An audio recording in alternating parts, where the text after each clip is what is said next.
Kisan fashion mall లా ఆషాఢం రాజులేని కేజీ సేల్ సురువైంది. Kisan fashion mall. ఇన్ని రోజులు నేను రాకపోతే కనీసం ఆయన వచ్చి నన్ను తీసుకెళ్ళొచ్చుగా. తాళి కట్టిన భర్తను మర్చిపోవటం అంత తేలిక కాదమ్మా. అతనికి నువ్వు దూరంగా ఉండటం కూడా అంత మంచిది కాదు. చెప్పు, నేనేం చేయమంటావా? చెప్పు, ఏం చేయమంటావు? రేపు ఉదయం నేను లేచేసరికి నీ ముఖం కూడా నాకు కనిపించకూడదు.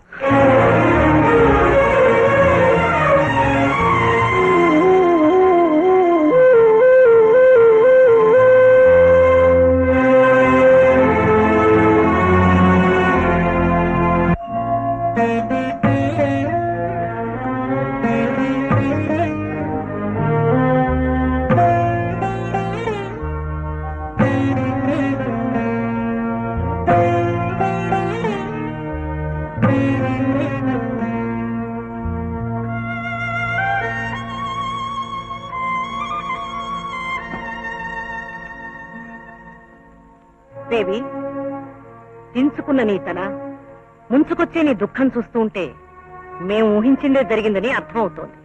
ఇప్పుడు అర్థమైందా బేబీ? పిల్లల పెళ్లి విషయంలో పెద్దవాళ్ళు ఎందుకు నిర్ణయాలు తీసుకోవాలో అర్థమైందా?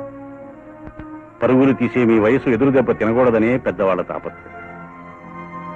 మా మాట కాదని నువ్వు వేసిన అడుగు వల్ల నువ్వు పొందిందేమిటో పోగొట్టుకున్నదేమిటో ఒక్కసారి నీకై నువ్వే ఆలోచించుకోమ్మా.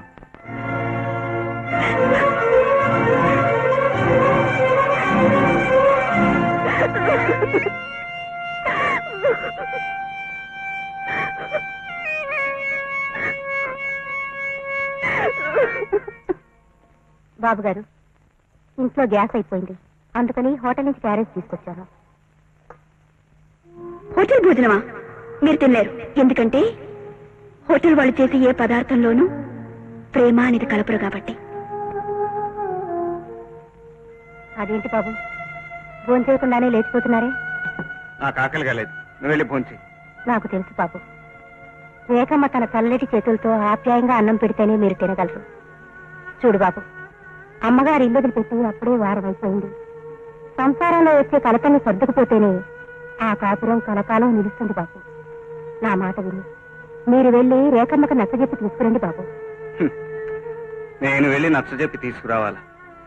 ఏ తనే రావచ్చుగా, ఈ ఇల్లు తనది మాత్రం కాదా? అది నా ఇల్లు అయితే జరిగిన చిన్న గొడవకి కోపంతో నన్ను ఇంటి నుంచి వెళ్ళిపోమని ఎందుకు చెప్పాలి? కోపంతో భర్త ఒక మాట అన్నంత మాత్రాన కాపురాన్ని కాదనుకోవటం మంచిది కాదమ్మా. నా మాట విని జరిగింది మర్చిపోయి అతని దగ్గరికి వెళ్ళిపోమ్మా. ఇన్ని రోజులు నేను రాకపోతే కనీసం ఆయన వచ్చి నన్ను తీసుకెళ్ళొచ్చుగా. అతనే వచ్చి పిలవాలని నువ్వే రావాలని అతను, ఇద్దరూ పంతం పట్టి కూర్చుంటే పచ్చని కాపురం పాడైపోయే ప్రమాదం ఉందమ్మా. సంసారం అనే సాగరంలో ఆటుపోట్లు సహజం. ఆలు మగలు వాటి తట్టుకుని దాంపత్యం సాగించాలి. ఆస్తిని అంతస్తుని చివరి కన్నవాన్ని కూడా వదులుకొని నీ జీవితంలో కడుగు పెట్టింది రేఖ.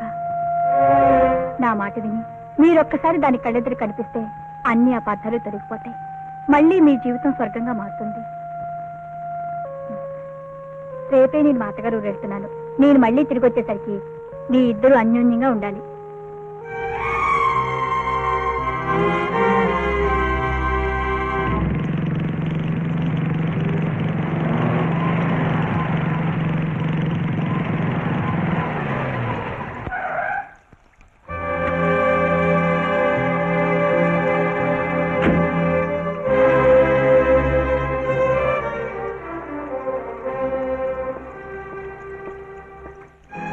ఎందుకు వచ్చావు ఇక్కడికి?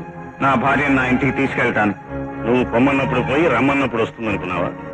మా ఇద్దరి మధ్య ఉన్న అనుబంధం ఇంకా తెగిపోలేదని అనుకుంటున్నాను. అందుకే తను నాతో వస్తుందనే నమ్ముతున్నాను. ఇక్కడే ఉండు, అమ్మాయిని పిలుస్తా.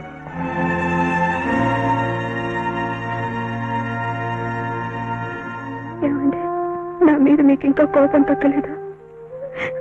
నన్ను ఒక్కసారైనా వచ్చి చూడాలనిపించలేదా?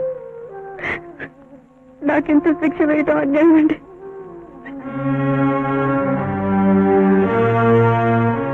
సారీ మిస్టర్ గోపి, రేఖ నీతో రావడానికి ఒప్పుకోవడం లేదు. నేను తన కోసం వచ్చానని చెప్పారా? చెప్పాను. బాధ్యత గల గణతండ్రిగా నీతో వెళ్ళమని, తన కాపురాన్ని సరిదిద్దుకోమని చెప్పాను. కానీ ఆ ఇంటితో గానీ ఆ మనిషితో గానీ తనకి ఏ సంబంధం లేదని ఖచ్చితంగా చెప్పింది. ఆ మాట నా ఎదుటికొచ్చి చెప్పొచ్చుగా. నీ మొహం చూడడానికే ఇష్టం లేదని చెబుతుంటే నీ ఎదుటికి ఎలా వస్తుంది? You can go.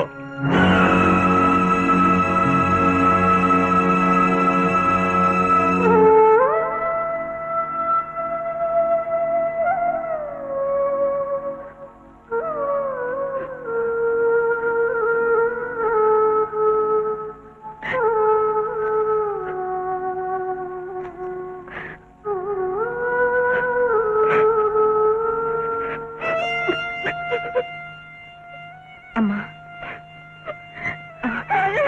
ఊరుకోమ్మా, ఊరుకో ఊరుకో.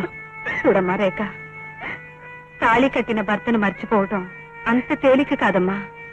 అతనికి నువ్వు దూరంగా ఉండటం కూడా అంత మంచిది కాదు. చెప్పు, నేనేం చేయమంటావా? చెప్పు, ఏం చేయమంటావు? నువ్వు బాధపడుతున్నట్లే అతను కూడా నీ గురించే బాధపడుతుంటాడు. నా మాట విని ఆఫీసుకు ఒక్కసారి ఫోన్ చేసి అతనితో మాట్లాడు, అన్నీ సర్దుకుపోతాయమ్మా.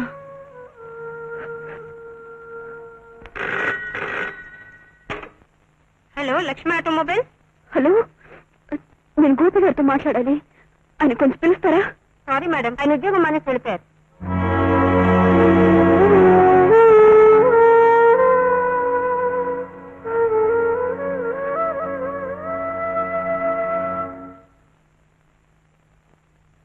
సామాన్లు త్వరగా కార్లు పెట్టి, టైం అవుతుంది. అలాగేనమ్మా. మాలిని, ఇదిగో నీ passport, ticket. Thanks. London Heathrow airport లో పప్పు వాళ్ళు వచ్చి నేను రిసీవ్ చేసుకుంటాను. నీకు స్టెర్లింగ్ కరెన్సీ ఎంత కావాల్సి వచ్చినా వాళ్లే ఇచ్చే ఏర్పాటు కూడా చేశాను. డాడీ, హలో బేబీ, నీకు లండన్ నుంచి ఏమేం కావాలో లిస్ట్ రాసి ఇవ్వమ్మా, మీ మమ్మీ తీసుకొస్తుంది. నాకేం అక్కర్లేదు డాడీ. నేను గోపి దగ్గరికి వెళ్ళిపోవాలని నిర్ణయించుకున్నాను. ఆ విషయం చెప్దామని వచ్చాను. అదేమిటమ్మా, చీపో అన్న మనిషి దగ్గరికి మళ్ళీ పెడతానంటావా? ఎన్నన్నా ఎన్ననుకున్నా ఆయన నాకు తాళి కట్టిన మనిషి మమ్మీ. తాళి కట్టిన వాడు కొట్టినా తిట్టినా పడుండే రోజులు పోయాయమ్మా. ఈ రోజుల్లో భార్య భర్త కంటే ఎందులోనూ తీసిపోదు. నిజానికి అతనికి నీ అవసరమే ఉంటే తనే రావచ్చుగా. చూడమ్మా రేఖ, నువ్వు పెళ్లి చేసుకుని కళకళలాడుతూ ఉండాలని నేను మీ మమ్మీ కోరుకున్నాం. కానీ అనుకున్నది జరగకపోవటమే కదా జీవితం. అందుకే మా కోరిక భరించలేదు. అఫ్కోర్స్ నువ్వు మళ్ళీ కలిసి ఉండాలనుకోవటంలో తప్పు లేదు. అందుకే నేను మీ మమ్మీని ఎయిర్పోర్ట్లో దింపి గోపి దగ్గరికి వెళ్తాను. ఇంకా అతని మనసులో నీకు స్థానం ఉంటే తప్పకుండా వెంట పెట్టుకు తీసుకొస్తాను. ఓకే? Okay daddy.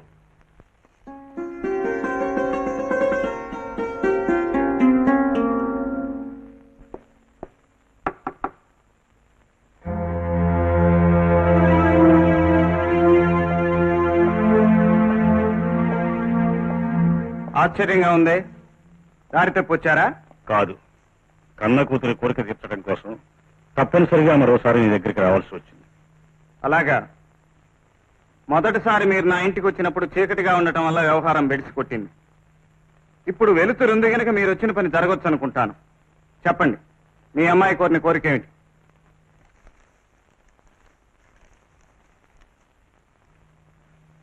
ఏమిటది? విడాకులకు సంబంధించిన కాగితాలు. వీటి మీద సంతకాలు చేయించి తీసుకురమ్మని రేఖ కోరింది. పోయినసారి మమ్మల్ని కలవద్దని చెప్పడానికి వచ్చారు, ఇప్పుడు విడిపొమ్మని చెప్పడానికి వచ్చారన్నమాట. నేనేం చెప్పినా జరిగేది మాత్రం నా కూతురు ఇష్ట ప్రకారమే జరుగుతుంది. కాగితాల మీద సంతకం చేస్తున్నందుకు కానుకనుకుంటావో ఖరీదనుకుంటావో నీ ఇష్టం.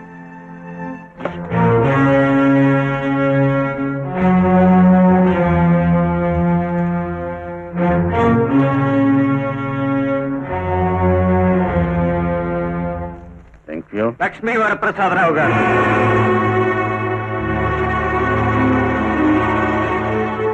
ఈ డబ్బు మీ దగ్గరే ఉంచండి. మీ అమ్మాయి రెండో పెళ్లి కట్నంగా ఉపయోగపడుతుంది.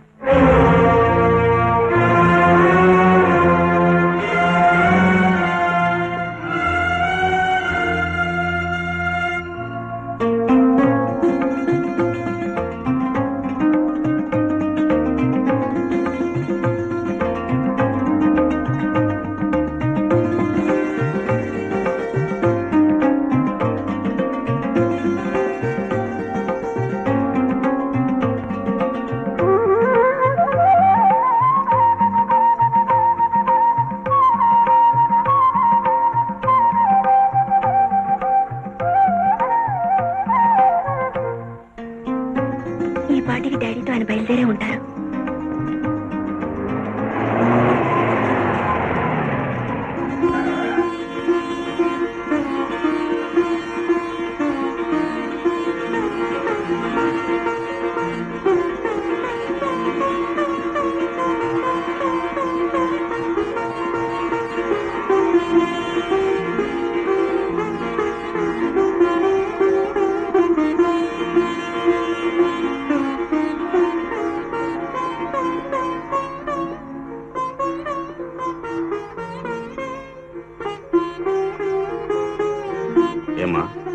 చాలాసేపటి నుంచి ఎదురు చూస్తున్నట్టున్నావు కదా.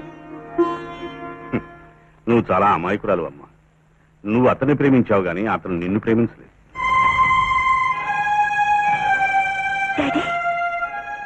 ఏమిటో ఆ రోజు నువ్వు నా మాట విని ఉంటే ఈ రోజు అతని చేత అనరాని మాటలు అనిపించుకునే కర్మ పట్టింది కాదు.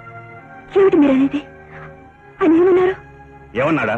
నువ్వు తన భార్యగా ఉండడానికి తగవట, నిన్ను పెళ్లి చేసుకోవడం తన దౌర్భాగ్యం అట, నీ మొహం చూస్తేనే మహాపాపం అట, నిన్ను కన్నందుకు మేము సిగ్గుపడాలట. ఇక నుంచి నీకు తనకు ఏ సంబంధం లేదని ఈ విడాకు కాగితాలు నీకు ఇవ్వమని నా మొహాన్ని విసిరి కొట్టాడు.